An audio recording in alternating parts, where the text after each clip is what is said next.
Además, es profesor invitado a diferentes universidades nacionales e internacionales en Uruguay, Argentina, Perú, Chile y México. Adicionalmente, es conferencista del programa de formación para formadores, Formaco, de la Unión Europea, consultor, investigador y asesor de empresas colombianas, y desde el año 2000 ha venido promoviendo preceptos con respecto a la concepción del marketing denominada etnomarketing, cuyos principios están siendo aplicados en diversas empresas en Colombia. También ha publicado 27 libros en marketing e investigación. Y también cuenta con 40 artículos y ensayos en revistas nacionales e internacionales. Actualmente es consejero científico del Instituto Internacional de Investigación y Acción sobre el Fraude y el Plagio Académico. Y actualmente sus principales reflexiones están siendo publicadas en el blog El Espectador Mercadeando. Pues como bien decía, esta es una pequeña semblanza, es imposible describir todas sus actividades, pero de esta manera nosotros tenemos ya un perfil de su trayectoria. Entonces, en el marco de esta semana de la Mercadotecnia 2022, donde participan precisamente la División de Ciencias Económicas Administrativas, el Grupo de Investigación, Gestión e Innovación Socioeducativa, el Colegio de Profesionistas de Mercadotecnia y Relaciones Comerciales y la Academia de Maestros de Mercadotecnia. Por lo tanto, reitero, es un placer para un servidor dejar con ustedes al gran amigo Dagoberto Páramo. Perdón. Adelante, Dagoberto. Muy buenos días allá. ¿Cómo están todos ustedes? Quiero saber si me escuchan y están viendo la pantalla con la diapositiva.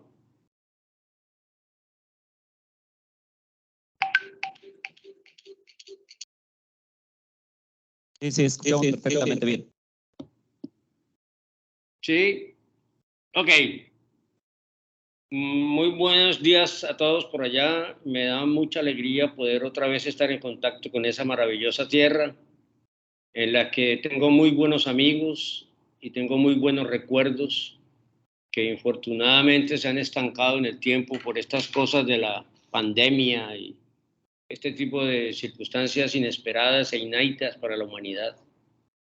A Deyanira, a Minerva y a todos los organizadores de esta semana de marketing, inmensamente agradecido por haberme invitado a compartir una serie de reflexiones y una serie de trabajos que hemos venido haciendo a lo largo de la existencia. Hoy he querido tomar un tema que apenas estoy dando a conocer, sobre todo porque los resultados ya están siendo conocidos en diferentes escenarios, pero tomé la decisión de hacerlo con la Universidad Juárez Autónoma de Tabasco por muchos lazos afectivos que tengo y por muchas circunstancias que nos unen. Tengo muy buenos amigos allá como Manuela y Carlos de la división y con ellos hemos tenido una muy buena cercanía. También daré una charla próximamente en un evento sobre hitos económicos de las ciencias económico-administrativas para compartir un poco mi condición de editor. Muy bien. Quiero entonces empezar por decir lo siguiente. Este trabajo que les voy a presentar hoy es apenas un fragmento de todo lo que hemos venido haciendo en este país y en varios países de América Latina. Todo nace en mi concepción de entender el marketing desde la realidad nuestra y desde esta circunstancia comprender el contexto en el que nos desenvolvemos, de tal manera que los empresarios, los pequeños, los micro y pequeños, tengan la posibilidad de tomar algunas herramientas que les sirvan para su consolidación como pequeña organización. Por esa razón, este trabajo que inició hace por lo menos 20, 25 años, trabajando con lo que nosotros en Colombia llamamos tiendas de barrio, que en algunos países del continente, como Perú y Venezuela, se le conoce como bodegas, que en otros lados, como en Argentina, se le conoce como kiosco, y que en otros, como Uruguay, se le conoce como almacenes, y que en México aún quedan de estos negocios. Todo este trabajo inició por ahí estudiando a los consumidores, después a los propietarios de los negocios, después a los proveedores. Y cuando terminé este ciclo, empecé a estudiar panaderías de barrio, farmacias de barrio, restaurantes populares, cafeterías populares, a estudiar todas aquellas manifestaciones de la denominada economía popular. Y a partir de eso fui descubriendo que hablar del marketing en el interior de estas organizaciones no es tan sencillo, porque en su interior no hay realmente esa función llamada marketing, sino que se toma más como un principio de organización, administración y de gestión. Este es el resultado de investigaciones científicas a partir de aplicaciones rigurosas de alguna metodología cualitativa conocida como teoría fundada, que busca siempre crear teoría a partir del estudio, el análisis y la comprensión de las realidades. Por eso hoy quiero compartir un fragmento de esas investigaciones que hemos venido desarrollando y que próximamente, el año entrante, tendré un libro donde voy a sintetizar todos estos elementos que voy a compartir en parte con ustedes hoy. Cuando uno habla de la realidad nuestra, todos mis trabajos se fundamentan en esa frase que ustedes pueden leer ahí. El hombre es un animal suspendido en redes de significados que él mismo ha tejido. A mí me cuesta trabajo estudiar una realidad parado en la teoría. Yo he aprendido en mis largos años de experiencia en que para poder estudiar la realidad me tengo que parar en la realidad, porque es ahí donde se tejen los significados de lo que uno quiere estudiar. Todos mis planteamientos, que algunos de ustedes conocen como el etnomarketing, nace de una observación rigurosa, sistemática,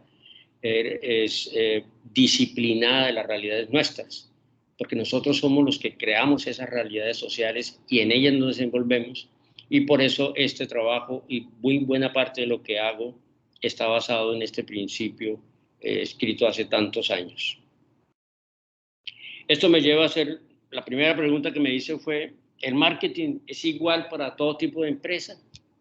¿El marketing realmente se puede aplicar de igual manera como se hace en una mediana y una grande?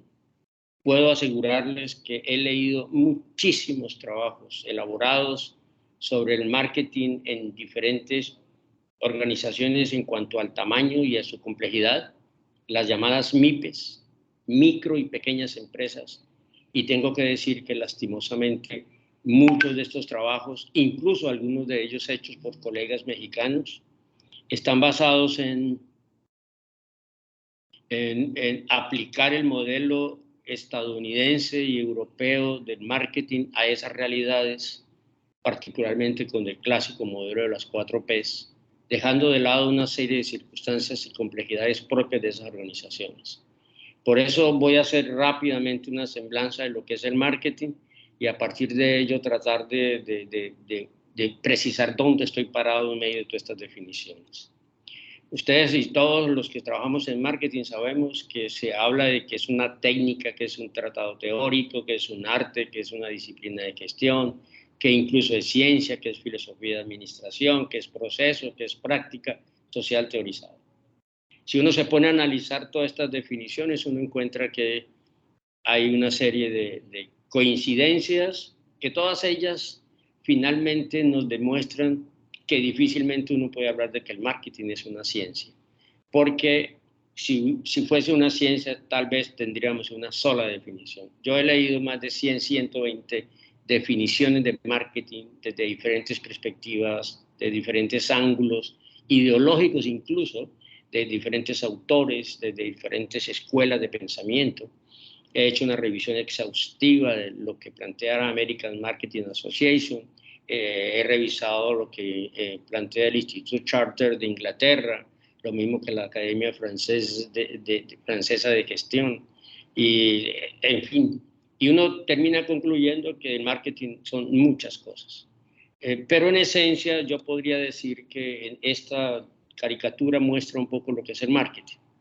No te estoy pidiendo que mientas, estoy pidiéndote que embellezcas la verdad por el beneficio del marketing. Y esto nos genera todo un debate de si el marketing es ético y no ético. Cuando empezó este proceso, alguien decía, y yo tengo un canal de YouTube que se llama Marketing y Sociedad, y he hecho varios programas, ya llevamos 90 programas, uno semanal, aprovechando esta pandemia, y he hecho programas sobre la parte ética del marketing, y he hecho críticas al marketing, y he mencionado los beneficios que el marketing tiene. Cuando uno mira esto, se da cuenta que en el marketing hay unos elementos que han sido condenados desde diferentes perspectivas, incluso llegándose a decir que el marketing es capaz de crear necesidades. Y sobre eso también hay un enorme debate, donde se puede señalar que lo que hace el marketing finalmente es pararse en el mercado. Para pararse en el mercado se tiene que parar en la sociedad donde está ese mercado, y por eso los expertos en marketing no son expertos técnicamente.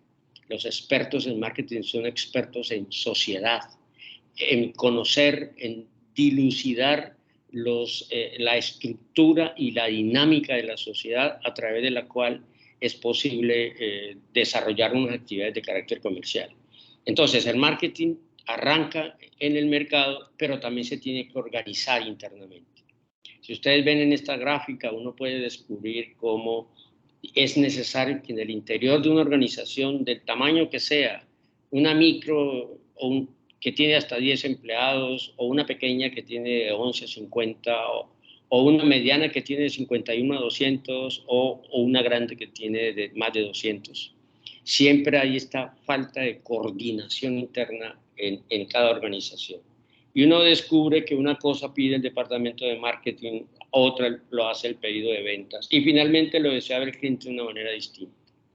Todo eso nos lleva a una reflexión de qué es finalmente el marketing. Y uno encuentra varias definiciones, que no voy a enfatizar mucho en ellas porque me quiero concentrar más en el tema de la proximidad como eje de la estrategia de marketing. Es que, como ustedes ven, hace muchos años se definía como la ciencia del comportamiento, que finalmente busca explicar esas relaciones que existen entre compradores y vendedores. Es decir, trabaja en el comportamiento. Y cuando decimos comportamiento, estamos hablando de consumidores, de compradores, de clientes, de ejecutivos, de distribuidores, de intermediarios, de toda la gente que participa. Porque antes que cualquier otra cosa, el marketing no es realmente una técnica, es una consolidación del ser humano en diferentes roles que cumple. Y por eso, cuando uno piensa en los negocios, entonces en los pequeños, uno finalmente termina concluyendo que no es una función, es una forma de hacer negocios.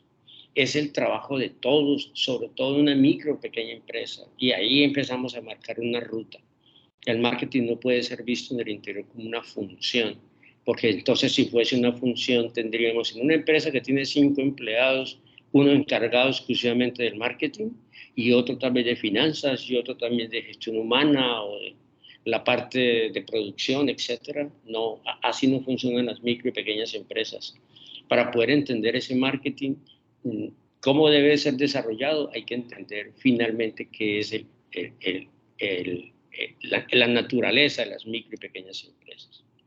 Por eso, en medio de todas las definiciones, yo he venido trabajando con esta aproximación del profesor Gilles Marion, que es un profesor francés, que dice que finalmente el marketing es una práctica social teorizada y que está en la mitad entre la ciencia y la gestión.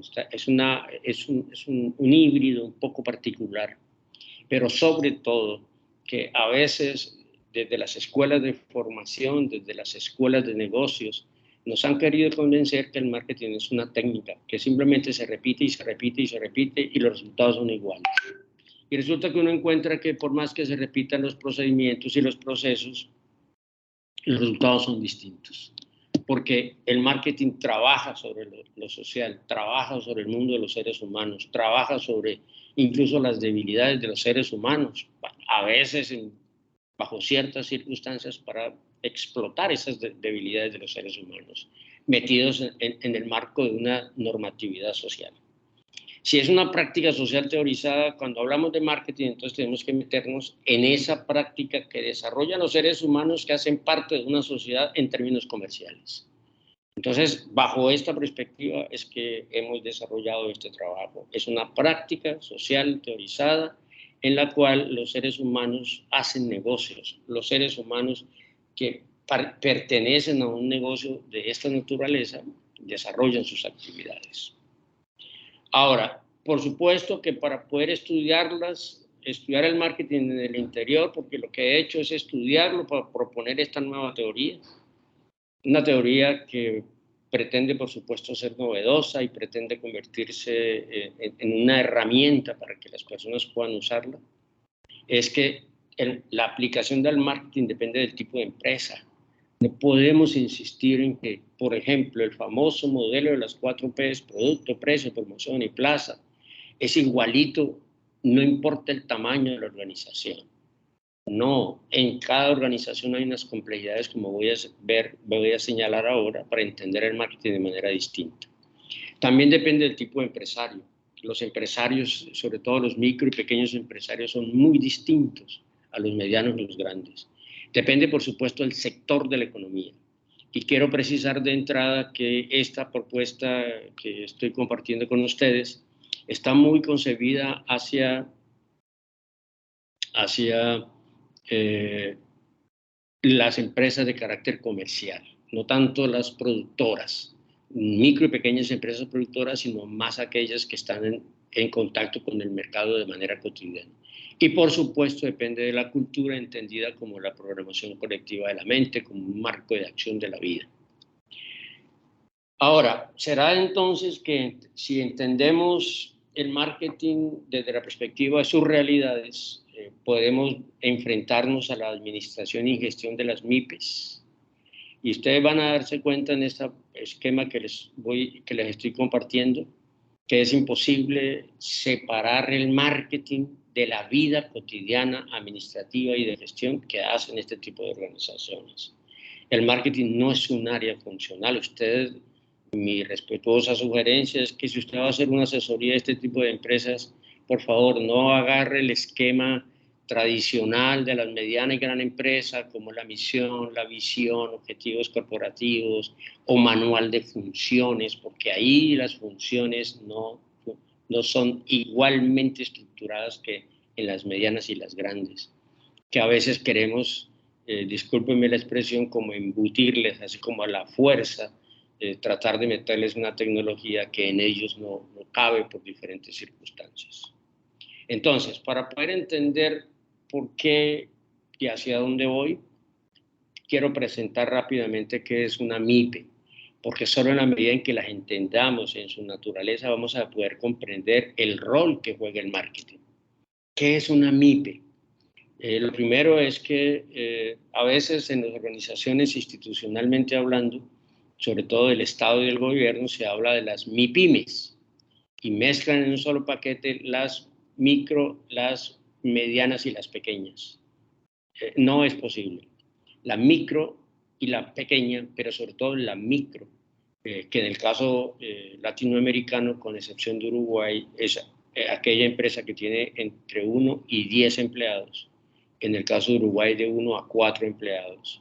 Es todo un mundo creado alrededor del propietario.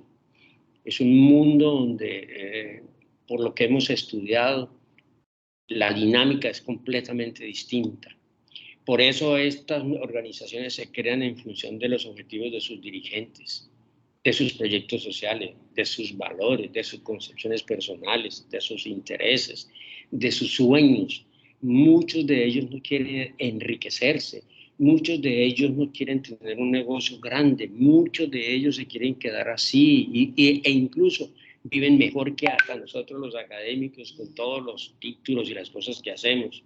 Ellos tienen unos objetivos, tienen unos intereses, tienen unas concepciones personales y se organizan de tal manera, siendo rentables, preciso, pero no quieren crecer. He conocido muchos casos de gente muy exitosa que en lugar de crecer en su negocio en el tamaño, con ese modelo microeconómico que tenemos en la cabeza del éxito, ellos han crecido en el número de organizaciones. Entonces, en lugar de crecer un negocio popular que tiene 20 metros cuadrados de exhibición, en lugar de pretender volverse 1000, prefiere tener 10 o 15 o 20 de los mismos 20 metros cuadrados, como lo vamos a evidenciar. Entonces, ¿qué es una MIPE? De tamaño pequeño, todos lo sabemos. Su gestión está alrededor del propietario, es de débil especialización. Como todos lo sabemos, los sistemas internos y externos son simples o poco organizados. Tienen muchas estrategias intuitivas, no son el resultado de un proceso racional. Y en ese sentido muchos colegas condenan a las MIPES porque no hay un proceso racional y condenan a la intuición. Y muchas investigaciones de hoy han mostrado que la intuición no es algo que se pueda despreciar, porque en el fondo el gerente y el estratega, por más información que tenga en la cabeza, muchas veces termina tomando la decisión de manera intuitiva. Sus recursos dependen de las demandas que se le dirigen y no de acciones planeadas. ¿Qué quiere decir esto? Que normalmente las MIPES reaccionan a las demandas. Normalmente las MIPES no le imponen a la demanda, sino que son una especie de respuesta en aquellos espacios, ubicándose en aquellos espacios donde la mediana y la grande deja libres. Y entonces se dirigen a responder a esas necesidades.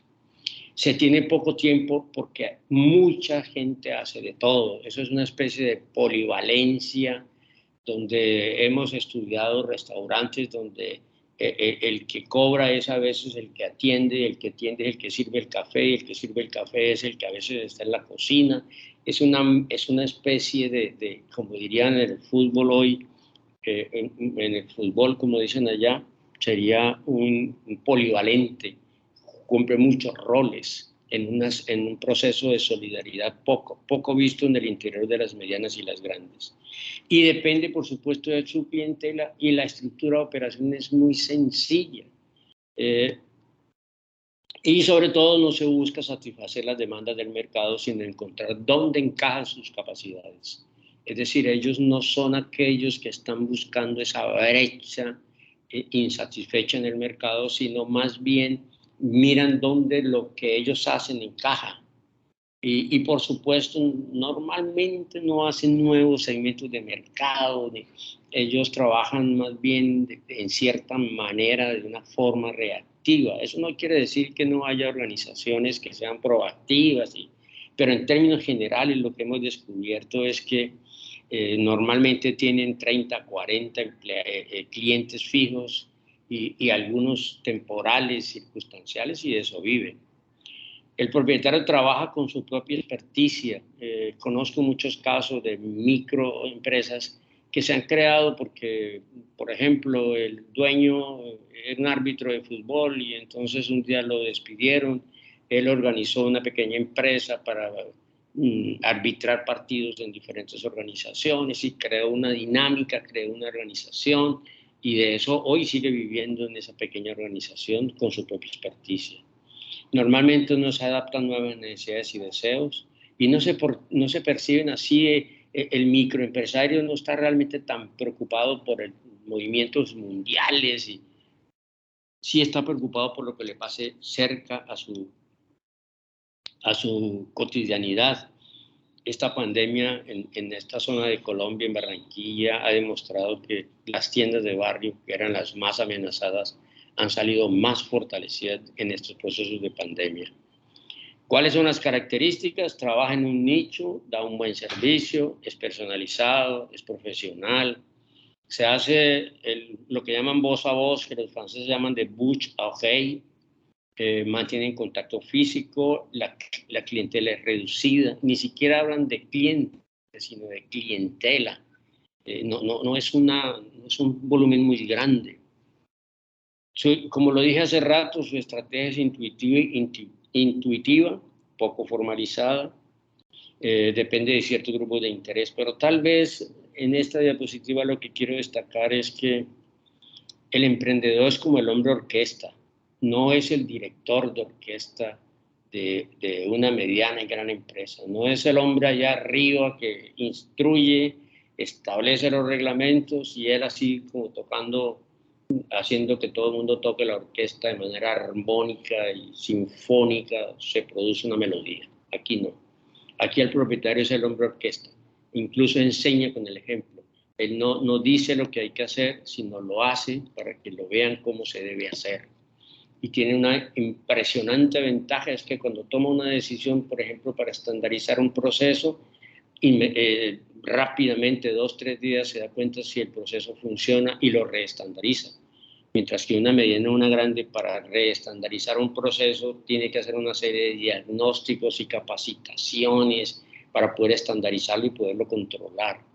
Él no es el director de orquesta que sentado en el escritorio establece los caminos, sino que él hace el trabajo, enseña a través de la cultura de la acción. Normalmente, como lo decía hace unos minutos, de anclajes locales, su radio de influencia es pequeño, tiene muchas relaciones de cooperación incluso con sus competidores, que no deberíamos decir competidores, sino coopetidores. Hace un acuerdo entre sus vecinos. No es extraño que uno llegue a un hotel de un pueblo a medianoche y el hotel está lleno, y entonces uno le diga, bueno, ¿y qué resuelve? Y él llame a un amigo de él de otro hotel y a uno lo mandan para el otro hotel. Hay unos sentidos de cooperación porque ellos entienden que se reparten el mismo pastel. Rutinizan la explotación, poco, nada innovadoras, dependen de los clientes cautivos. Tal vez este elemento que les voy a plantear aquí rápidamente es donde más he sentado mi base para establecer esta teoría que estoy impulsando. Eso es lo que llaman el ejemplo de amplificación. Mientras una gran empresa, mediana y gran empresa, le pasa algo, por ejemplo, un empleado se va. Si usted es una mediana empresa, tiene 190 empleados y se le va uno, su afectación es mínima, casi nula. Mientras usted tiene 5 empleados y se le va una, la afectación es inmensa, se le fue el 20%. Por eso es que a esto le hemos denominado efecto de amplificación, porque cada circunstancia que pasa, sea en el interior de la organización o por fuera, es a veces un golpe demoledor para la organización. Y de estos son 4 los efectos. Hemos llamado efecto de cantidad, efecto de microcosmos, efecto de personalización y efecto de proporción. ¿Qué es el efecto de cantidad? Es que todo el proceso se da a través del número de relaciones que tiene un individuo con su entorno de trabajo. Es decir, todo lo que él hace, el proceso de distanciamiento o de acercamiento a la clientela depende del número de relaciones que tiene. Si ustedes lo piensan con cuidado, se dan cuenta que muchos de los negocios dependen de las relaciones que tiene, ya sea el propietario con el mundo que lo rodea o los empleados. Cuando alguien abre un nuevo restaurante, por ejemplo, está preguntándose y pensando, lo invito a que pruebe mi comida, mi cena, etc. Es porque depende de las relaciones que él tiene. Este efecto de cantidad, aquí voy a señalar y resaltar solo lo que está más en rojo. Lo dije hace un rato, las funciones están imbricadas, están mezcladas, no están claramente diferenciadas. Es una utopía, como lo he visto en algunas pequeñas organizaciones, donde dice, por ejemplo, yo soy el jefe de finanzas. ¿Y cuántos son? Usted solo. O sea, ¿cómo hace usted el jefe de finanzas de usted mismo? Usted se puede imaginar una organización con 8 o 10 empleados, con alguien que exclusivamente haga marketing, cuando llega el momento de las altas demandas. Entonces, por eso todo el mundo sabe hacer de todo. Yo sé que esto rompe con muchos de los principios de la administración que nos han enseñado desde Taylor y Fayol, la necesidad de la especialización en las dinámicas organizacionales, pero aquí resulta que así no funciona. Y algo que uno debe reflexionar es, si no funciona, por qué llevan tantos años y siguen existiendo. Y algunos de ellos, como lo dije hace un rato, viven en condiciones mejores incluso que nosotros los profesores académicamente hablando.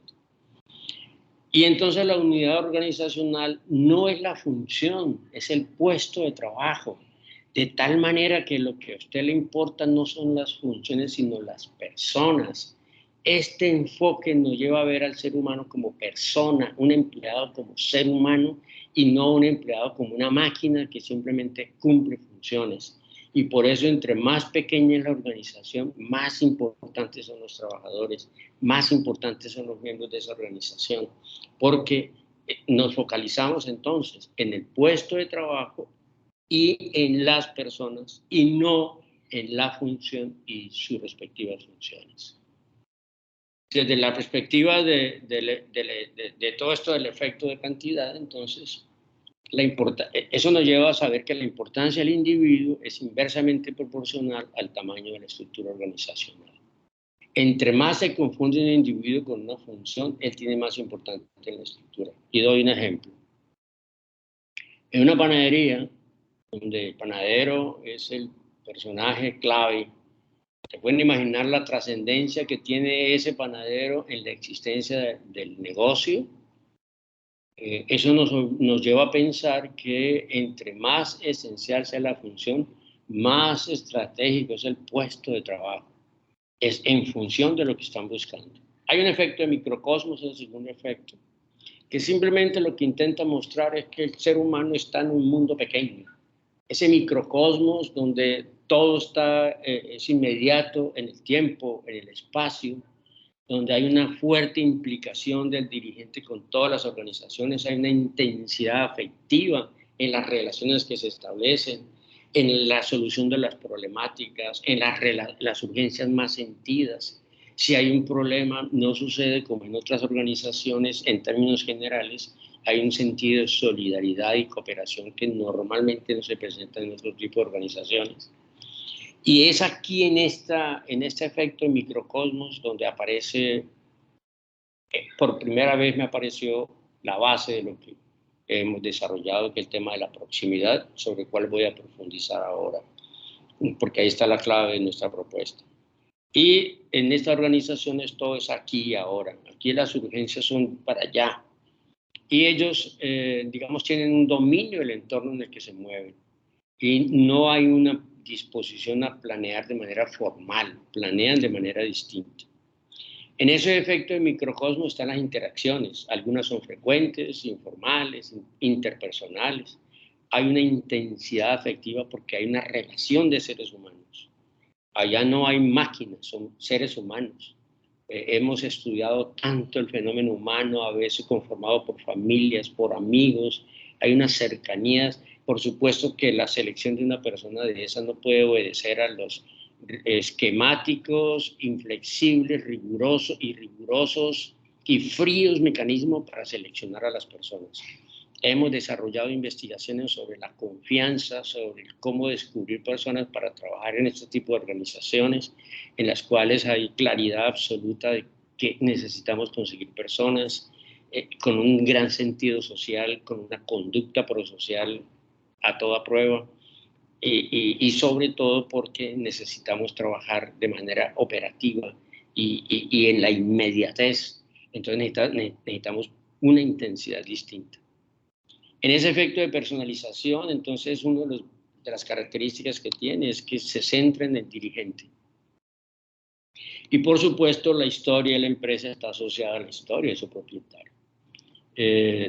Casi el capital arranca por lo que el propietario tiene. Conocemos casos de pequeños negocios que arrancaron con la licuadora de su casa o se llevaron el televisor para distraer a sus clientes mientras fueron creciendo.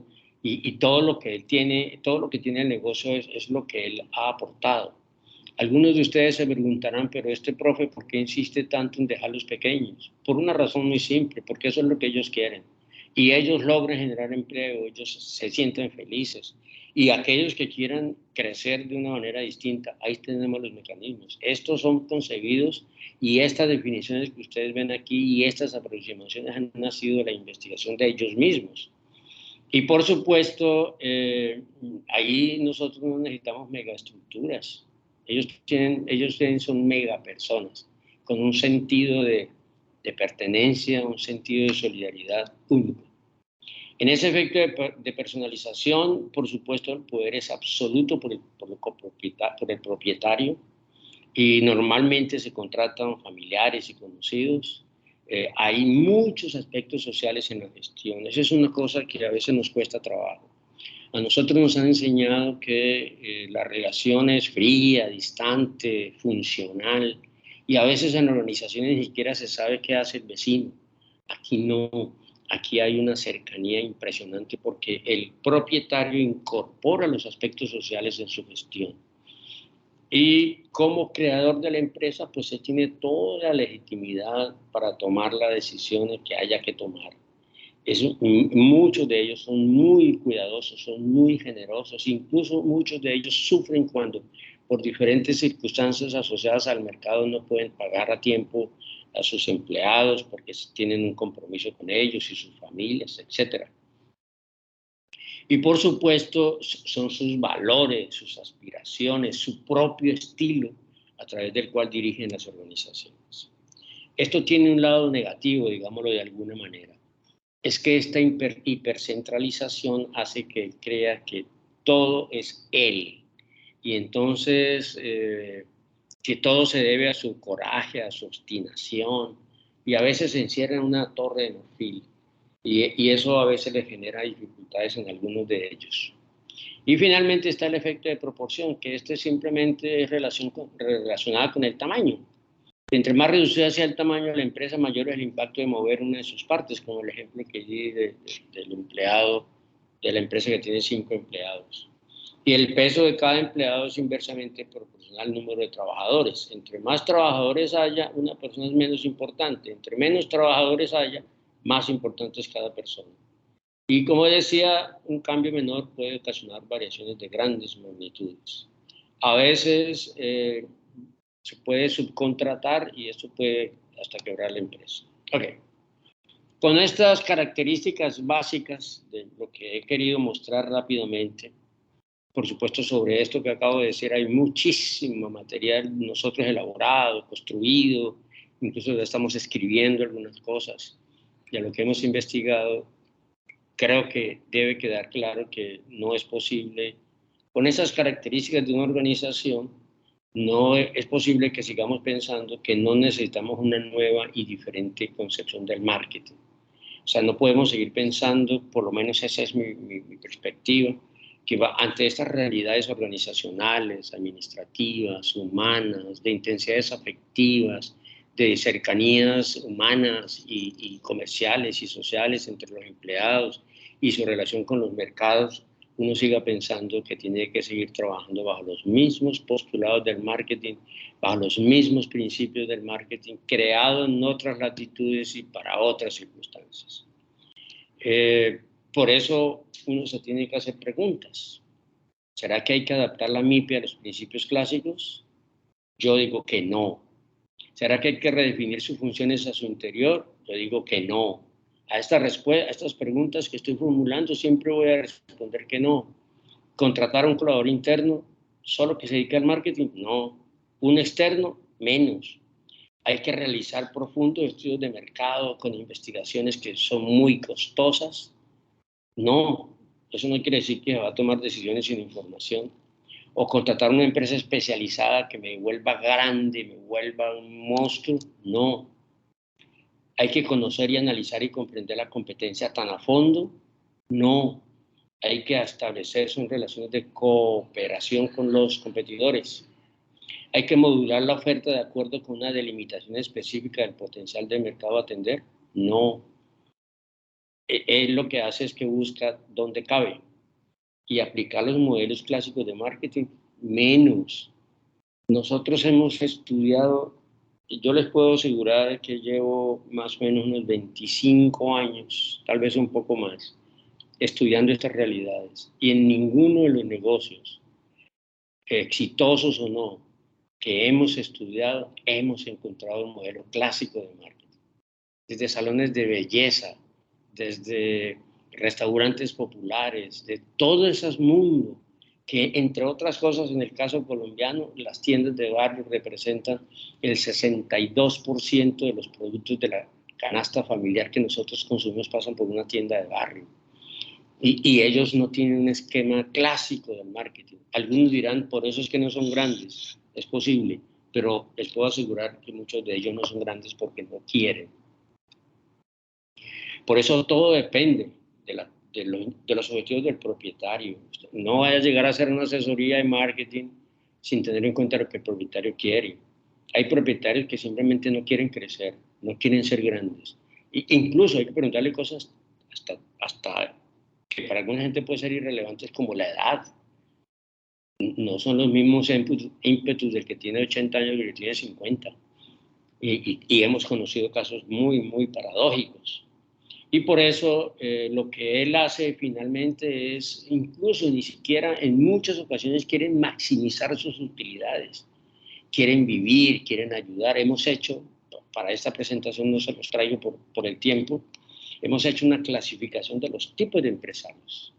Y de esos tipos de empresarios hay empresarios que simplemente tienen un sentido social, tienen un sentido distinto a aquel empresario grande que entre más grande es, más grande lo quiere ser. En estas crisis que estamos viviendo uno se pregunta por qué la gente tiene dinero y quiere más y más y más y más dinero, como si fuera a vivir 20 vidas, y entonces explotan, se corrompen, hacen mil cosas por tener más y más y más. Yo me pregunto, en el caso de estas crisis que nosotros estamos viviendo en este país, hay personajes que tienen tanto dinero que podrían morirse 50.000 veces y todavía les quedaría plata y siguen todavía en la misma. Entonces estos microempresarios no piensan de esa manera. Eso no quiere decir que están pensando a pérdidas, no, están pensando de manera distinta. Y por eso hay que clasificarlos de manera distinta. Decía la edad, la planeación de la vida personal. Yo conocí un caso de una investigación que hicimos de un propietario que tenía 90 años y él todavía quería seguir ahorrando para el futuro. Entonces uno le da risa. Entonces eso hay que incluirlo para ver cómo es el proceso. Hay que mirar incluso su estado de salud. Dejemos de pensar que esos son como unos robots. Y entonces el perfil del dirigente es un elemento central para comprender y analizar las decisiones de la MIPE en el marketing. Todo esto depende entonces de los valores de los propietarios, de su intuición, de todas las cosas que él es como ser humano. Todo depende, la mayoría de los empresarios no adoptan una gestión científica. Yo les recomiendo con todo mi respeto y cariño, dejemos de estar insistiéndole a los micro y pequeños empresarios que hagan una gestión científica y que se aprendan a Taylor y a Fayol y a toda la reingeniería, todo este tipo de cosas que a veces incluso modelos de gestión que nos copiamos de otros países, ni siquiera los digerimos y discúlpenme la expresión todos, pero a veces se los arrojamos, se los vomitamos encima de los estudiantes, incluso de los empresarios, sin siquiera a veces digerirlos. A veces ni siquiera somos capaces de adaptar esos modelos, simplemente los adoptamos y creemos que porque vienen de otro país, entonces que es extraordinariamente y que hay que aplicarlos, alejándonos de las realidades que ellos tienen. Entonces, por ejemplo, esa preferencia que tiene el propietario, el empresario, de trabajar localmente, por supuesto, le reduce muchas posibilidades, pero esa es su decisión. Y es una decisión que no es que nosotros lleguemos con toda nuestra tecnología, todos los académicos con los papers y los artículos científicos y esas cosas, y bueno, entonces vamos a hacer ahora outsourcing un montón de cosas cuando ellos lo hacen de manera distinta. Ahora, ¿qué hacer frente a la complejidad propia de las MIPES? Aquí viene mi propuesta. Hay que poner la proximidad en el eje de su accionar. Para mí, la clave de toda la actividad, no solo de marketing, sino toda la actividad asociada a la administración y la gestión de las micro y pequeñas empresas, parten del concepto de proximidad, que quiero decirles que fue algo que reiteré en mi tesis doctoral que desarrollé en Suiza sobre los negocios populares. E incluso encontré diferentes tipos de proximidades y eso después fue llevado hacia otro tipo de negocios y aquí está la propuesta. ¿Qué es proximidad? Lo primero es que viene de proximitas, y proximus, que significa parentesco cercano, vecindario inmediato.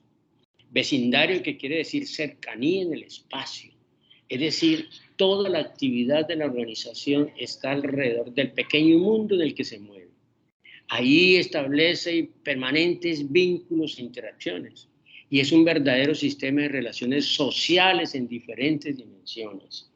¿Eso a qué nos lleva? A que la proximidad está basada en lo social, no solo en lo económico, no solo en lo funcional. Antes que ser compañeros de trabajo son amigos, o por lo menos cercanos, si no amigos en el sentido clásico, amigos fraternos, esas cosas que a veces tenemos, sino en la cercanía. Nosotros no hemos podido entender que los países latinoamericanos, antes de establecer relaciones comerciales, establecemos relaciones sociales. Y ahí mueren muchos de los modelos técnicos que nos copiamos, incluso los modelos de negociación que muchos conocemos. Se nos olvida que hay una interacción humana antes que una interacción funcional. Y es ahí donde se mueve el mundo de las micro y las pequeñas empresas, y por eso para mí la clave está en la proximidad. Proximidad que es de diferentes niveles. Hay por lo menos dos niveles distintos, una proximidad externa y una proximidad interna. Para esta charla solo me voy a quedar en la externa asociada a la clientela. Pero el resto de proximidad ya está estudiada, ya está clasificada y está trabajada. Solo por temas de tiempo, y dado que vamos a hablar solo del marketing, escogí solo hablar de la externa, a través de la clientela. Pero tenemos una proximidad externa a través de los proveedores, esa cercanía que tienen ellos con los proveedores, esa proximidad que tienen con los clientes, proximidades espaciales, relacionales, operacionales, la misma que la proximidad externa con los colegas, por profesión, solo por el oficio, por la solidaridad, por la imitación, por la coordinación que hay, y una proximidad interna que son de tres tipos lo que hemos encontrado hasta ahora: una proximidad psicológica, una proximidad jerárquica y una proximidad operacional. Como les dije, llegará el momento en que pueda contarles todo este tipo de proximidades. Solo me voy a concentrar en la clientela.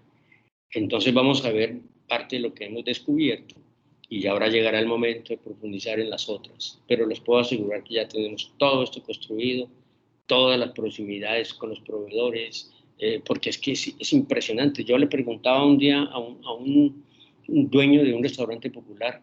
Yo le decía, bueno, usted está sirviendo la comida, como dicen ustedes allá, y entonces se le acaba la carne y tiene una serie de clientes ahí esperando que usted le traiga carne en el almuerzo. ¿Usted qué hace? Entonces él me decía, yo corro allá donde mi proveedor, el señor de la carnicería, y él me entrega y me envía la carne que necesite, y yo llego aquí, la preparo y la vendo. Eso se llama proximidad, incluso sin pagarle, le paga cada semana. Esas dinámicas tenemos que aprenderlas. Y ahora les voy a contar unos casos de cuando lleguemos a los tipos de clientela. Y por supuesto, externa con colegas. Imagínense con los que hacen el mismo, lo que uno, como contaba hace rato, el hotel, o aquellos que se hacen por solidaridad, donde ellos se comunican, donde se prestan dinero, donde se apoyan, o una relacional, por la imitación de lo que hace uno bien, le va bien, el otro lo copia, o de coordinación frente a eventos que le suceden. Y una proximidad interna psicológica. Ustedes vieron la cercanía que tienen los propietarios realmente con sus empleados. De todo tipo, de problemáticas personales, de circunstancias de eventos sociales, etc. Y una proximidad operacional. Okay. Esa proximidad externa particularmente, al profundizar la proximidad con la clientela, por eso me focalicé y me voy a focalizar en la proximidad externa, se logra la satisfacción, y esto genera un voz a voz, lo que los franceses llaman de bouche à oreille, es decir, de ir comunicando. Si usted profundiza esa proximidad con la clientela, usted va a lograr la satisfacción, y esa satisfacción le va a ayudar a conseguir más clientes. Aquí están entonces las proximidades. Primero, la proximidad funcional. Ahí está, como ustedes ven, es una cercanía emocional construida entre empresa y cliente a partir de las relaciones estrictamente comerciales.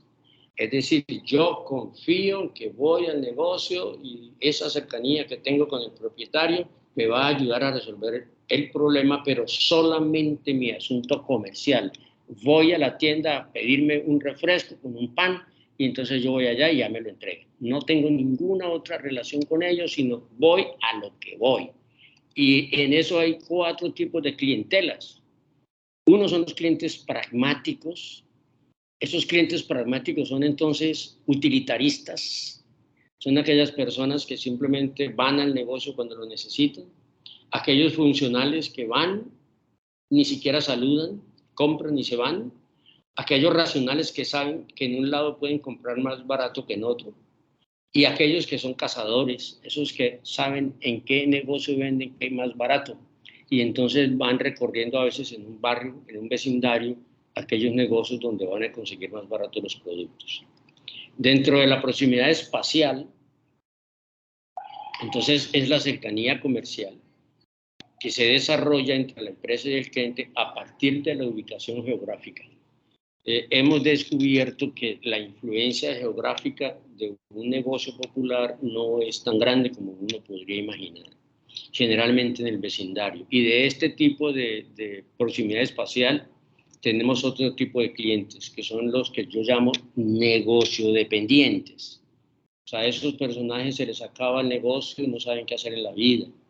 De entre esos tenemos los sobrevivientes, aquellos que van casi con las uñas, arañan para poder ir a comprar lo que quieren, otros que mantienen siempre endeudados, piden fiado, piden crédito, les dan, ellos pagan y vuelven y les fían, a veces a ellos les pagan más, pero siguen fiando. Algunos inseguros en el sentido de no querer salir de su hábitat natural, y otros resignados que simplemente van al negocio y el negocio están atendiendo y le llega otro y él los atiende y ellos quedan, ok, tranquilo, no se preocupa porque él está resignado a la vida. Tenemos una proximidad relacional, que es una cercanía afectiva a partir de las relaciones sociales. Esta proximidad es espectacular porque es muy prevaleciente en muchos negocios. Es aquella donde la gente es cercana, es amigo, va al sitio, saluda, juegan ajedrez, parqués, dominó, juegan varios juegos y se reúnen con los amigos. Y es un poco lo que nosotros podríamos decir en Colombia, esos negocios populares son como los clubes sociales de los pobres. Allá llegan y se comportan y se la pasan sabroso, etcétera, etcétera. Y de esos tenemos 5 tipos de consumidores, o de clientes, perdón. Los vivenciales, que van a gozarse la vida. Los cotidianos, que van hasta 4 o 5 veces al día. Los departidores, que van allá a gozarse, en algunos de estos van a beber.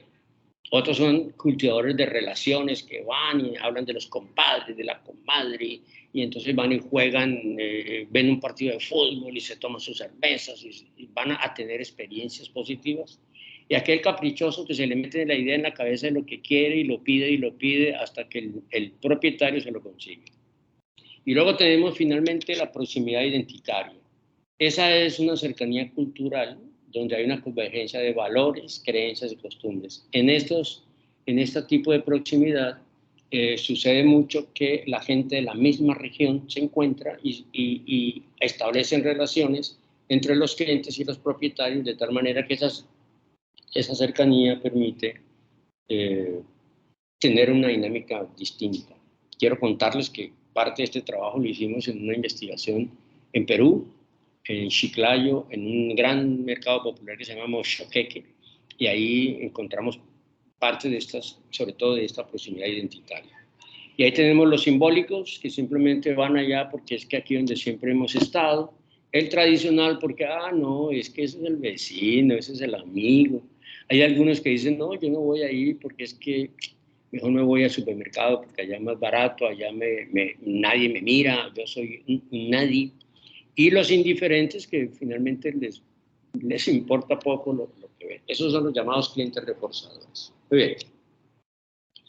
En síntesis, entonces, bajo esta teoría de la proximidad y pensando solo en el tema de las clientelas, yo podría hacer una recomendación de las 4 cosas que yo creo que uno podría hacer. Primero, habría que descubrir el tipo de proximidad sea interno y externo, y profundizarla. Segundo, procurar conservar la clientela y a través de ella buscar nuevos prospectos. Tercero, asegurarse que cada cliente y cada empleado esté más que satisfecho. Y cuarto, promover el voz a voz entre sus clientes. De tal manera que uno puede entonces aprender de experiencias pasadas, enseñarles a los propietarios, a los micropropietarios que aprendan de las experiencias pasadas, que averigüen información formal o informal a través de sus charlas cotidianas con sus clientes, que apliquen metodologías cualitativas, es decir, metodologías que no requieren todo el herramental tan complicado a veces que tenemos, pero sobre todo porque las aproximaciones a metodologías cualitativas permite que la gente mire el comportamiento de los demás en sus escenarios naturales y no que separen la teoría para estudiarlos. Aprovechar la proximidad con los clientes y armar redes de apoyo. Bajo esta perspectiva, lo esencial para las MIPES desde el punto de vista de la proximidad es que el servicio personalizado debe asociarse a la calidad de la producción propuesta, distintiva de la oferta indiferenciada de la gran empresa. ¿Qué quiere decir esto? En marketing todos sabemos hay un principio básico, es que hay que ser diferente o hacerse percibir diferente. Eso que nosotros hemos denominado diferencial simbólico. Si una empresa no entiende, de cualquier tamaño, en este caso, pero en particular en las micro y pequeñas empresas, que nadie le va a comprar a usted, si usted le ofrece lo que le ofrece todo el mundo, entonces van a poder entender que tiene que haber un diferencial. Y ese diferencial no necesariamente tiene que ser de una gran envergadura, sino puede ser algo que para la empresa no puede ser tan trascendente, pero para el mercado sí. Y esa es la esencia de las MIPES. Hay que trabajar entonces en ese de Bush o Hay, porque el 92% de los potenciales clientes en el mundo confían más en las recomendaciones de familiares que amigos. Yo no sé por qué olvidamos eso en marketing. Las actividades son más eficaces, implican meter los 5 sentidos y se trabaja más sobre la emoción que sobre la razón. Y los seres humanos hoy está demostrado cada vez somos más emocionales y menos racionales. Hay que generar experiencias positivas con un buen producto, buenas personas, buen momento, buen sitio, buenas maneras. Experiencias positivas, memorables, significativas y compartibles.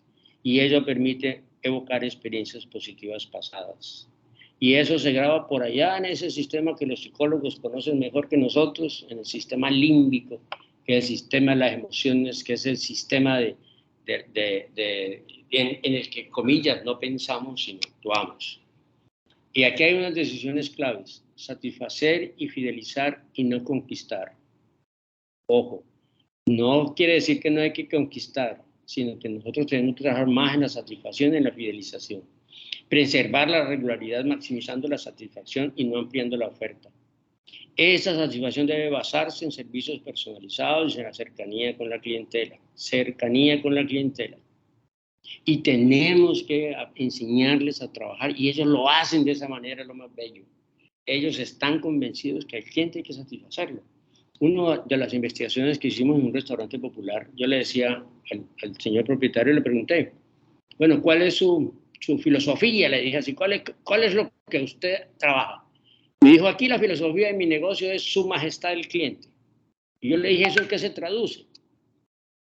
Lo que el cliente me pida, yo le doy.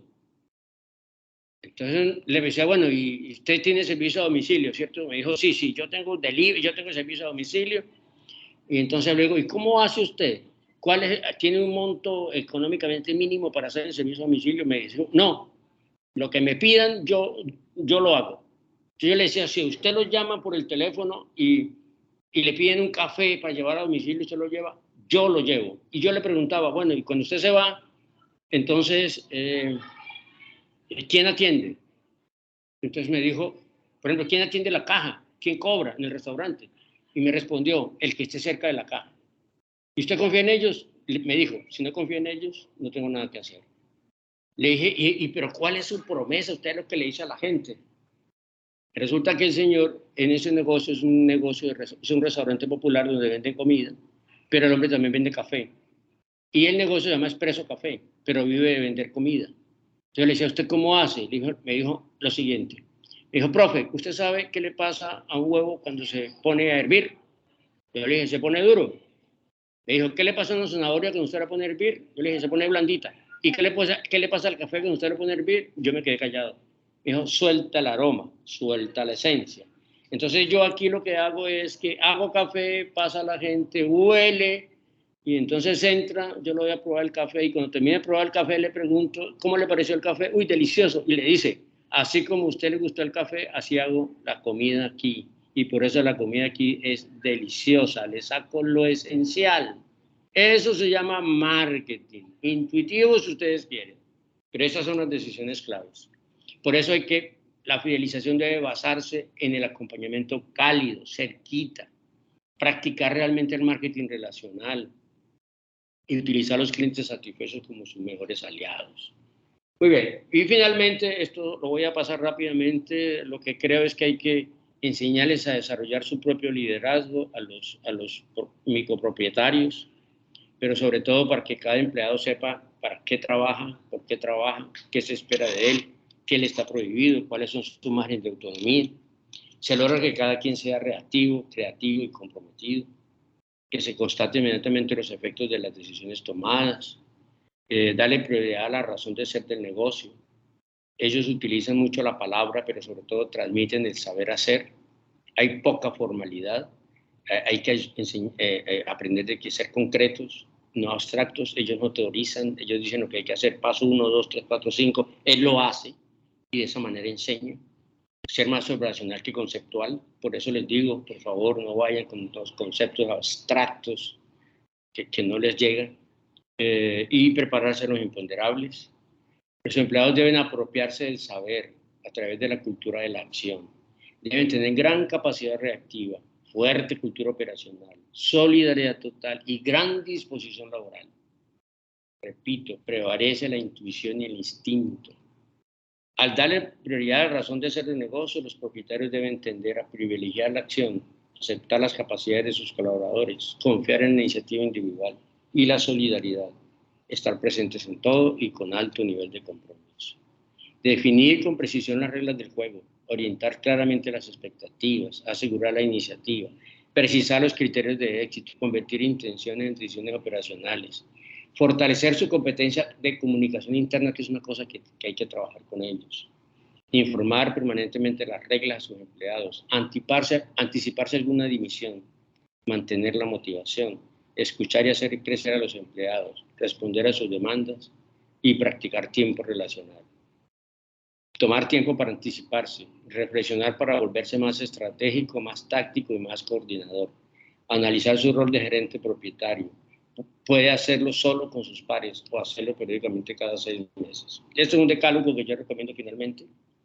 Ojalá sea un solo tipo de producto, un solo tipo de consumidor, crear identidad propia, ofrecer variedad, escuchar al cliente, crear una base de datos, descubrir deseos particulares, estar atentos a la competencia, usar testimonios y buscar referidos. Estos decálogos lo hemos sacado de todo lo que hemos estudiado. Y por eso nosotros desde el marketing, partiendo de la proximidad, trabajamos en la gestión de conversación con el cliente. Que le produzca satisfacción, que nos dé lealtad, que le dé confianza en la entrega a través de los sentimientos y positivas experiencias. Muchas gracias.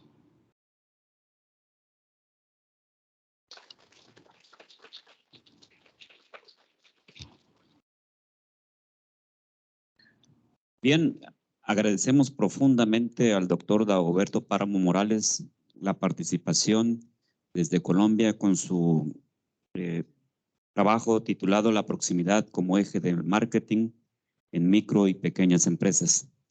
De esta manera, la División de Ciencias Económico-Administrativas agradece profundamente a los asistentes aquí de manera presencial y de manera virtual a distancia. Y no sé si tenemos por ahí el reconocimiento al doctor Dagoberto Páramo, que amablemente haciendo un espacio en su agenda que es tan apretada, ha tenido una gran distinción con nosotros y ha tenido a bien asignarnos un espacio en su tiempo, y la constancia dice así: Universidad Juárez Autónoma de Tabasco, División de Ciencias Económico-Administrativas, otorga la presente constancia al doctor Dagoberto Páramo Morales por su conferencia magistral a proximidad como eje del marketing en micro y pequeñas empresas, en el marco de la Semana de Mercadotecnia llevada a cabo el día 16 de mayo de 2022 a través de la plataforma Microsoft Teams. Firma el director, doctor Luis Manuel Hernández Gobea. Villahermosa, Tabasco, a 12 de mayo de 2022, es la fecha de la constancia, ¿verdad? Entonces, a la distancia, doctor, muchas gracias. Es muy, muy gentil y muy amable en atender esta petición, aprovechando decíamos al inicio, con esta gran amistad que nos une, y esperamos que próximamente podamos estarnos saludando de manera cara a cara, ¿verdad? Y bueno, en adelante, ¿verdad? También esperamos seguir estrechando estos vínculos de amistad. En este caso, bueno, nuevamente agradezco también a todos los colaboradores y los organizadores de este evento. Y, doctor, muchas gracias y un saludo a la distancia. Hasta luego. Muchas gracias a ustedes, muy amables. Les agradezco inmensamente. Estamos en contacto. Un abrazo para todos. Y por ahí estaré entrando a algunas de las conferencias a escucharlas. Muchas gracias.